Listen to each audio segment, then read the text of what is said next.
Following months of investigations, U.S. investigators have concluded no wrongdoing on their part during an August raid on a rural village outside Mogadishu that killed 10 Somali civilians. Instead, the brief statement by the U.S. Africa Command referred to the victims as enemy combatants. Mogadishu is yet to offer any public statement, despite promising a public investigation. Experts say the latest U.S. denial will likely to hamper the ongoing fight against terrorist groups. It will derail the trust that the people have, the Americans and other allies with the Somali government, because the government stands in the feet of the Somali support. If the government doesn't get support of the society, the international partners will not help with that much. The incident sparked a national debate, with families refusing to bury the dead for days. The attack also reignited the issue of civilian casualties and raised serious concerns regarding Mogadishu's cooperation with Washington in crushing armed groups in the country.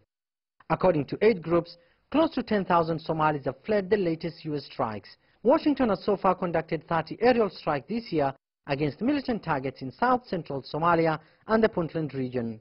It will have impact of Al-Shabaab's recruitment method. It could be the recruitment method, where they found that this is very easy to recruit people, saying, hang on, if you were not listening to us before, now you should listen to us, because Americans will kill you, Somali government will kill you, and they will say we killed Al-Shabaab. So why don't you listen to us? Now people will have a soft ears for Al-Shabaab, saying, you were right, you were very right.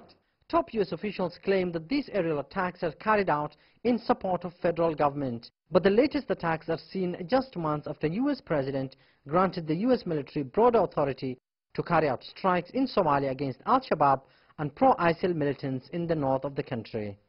Somali officials say that they enjoy close cooperation with their allies in countering terrorism, and as hundreds of militants continue to flee the air and land offensive that's currently being mounted, questions are being raised regarding the current approach and whether Washington needs to change its approach if it seeks to gain public trust in its fight against the militant groups. Abdul Aziz Bilo, CGTN, Mogadishu, Somalia.